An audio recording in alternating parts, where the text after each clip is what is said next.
Le peuple du Seigneur, en général, ne voit pas. Il ne voit pas la grande révélation que Dieu lui a donnée concernant leur gloire et leur vocation. Est-ce que vous contesteriez cela aujourd'hui? Ce n'est pas une critique, ce n'est pas un jugement. C'est une de ces choses que nous n'aimons pas beaucoup dire. Il est si facile de trouver des défauts, de faire état des choses qui ne vont pas. Vous pouvez faire cela sans jamais parvenir à tout épuiser.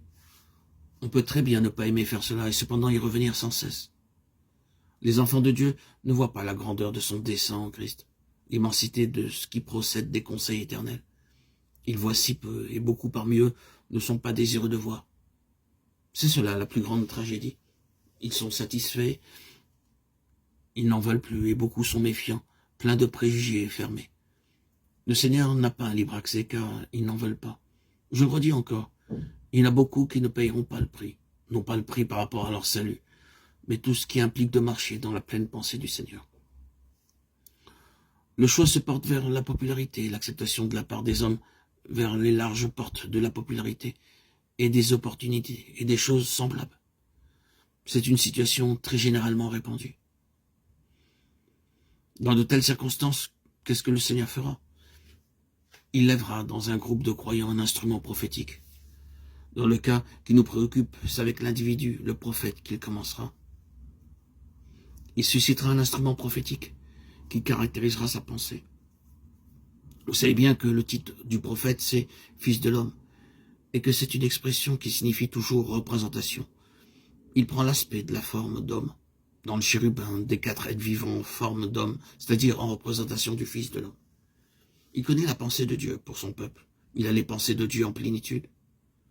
Dans les jours d'ombre, d'obscurité, de déclin, Dieu suscitera un tel instrument et maintenant, nous pensons à cela dans le sens corporatif. Cela a toujours été sa manière d'agir. Il agira avec cet instrument d'une manière étrange. Il n'y aura rien de normal dans son expérience, rien d'ordinaire. Vous pourriez dire rien de simple.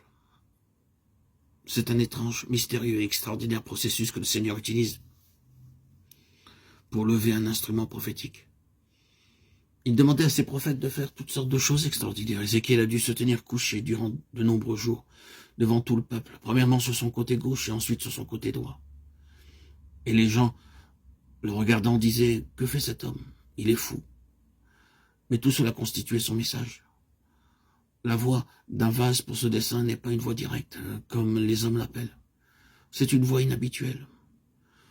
Les expériences d'un tel vase sont tout en dehors des schémas habituels. Et les gens qui sont concernés, très souvent, ne peuvent pas être compris. Vous pouvez écrire certaines choses concernant l'œuvre de Dieu et l'instrument de l'œuvre de Dieu. Et tout est clair et direct. Mais que Dieu manifeste quelque chose de cela et vous ne pourrez pas l'expliquer. Toutes sortes de questions se posent. Qu'est-ce que tu fais? Qui es-tu? Qu'est-ce que tu cherches? Nous ne le comprenons pas. Et chaque problème rencontré par cet instrument est une indication du dessein particulier pour lequel l'instrument est appelé. Moi et les enfants que l'Éternel m'a donnés, nous sommes des signes et des prodiges en Israël. Ici, nous avons un vase. Et les enfants représentent tous les aspects, les manifestations, les problèmes de ce vase.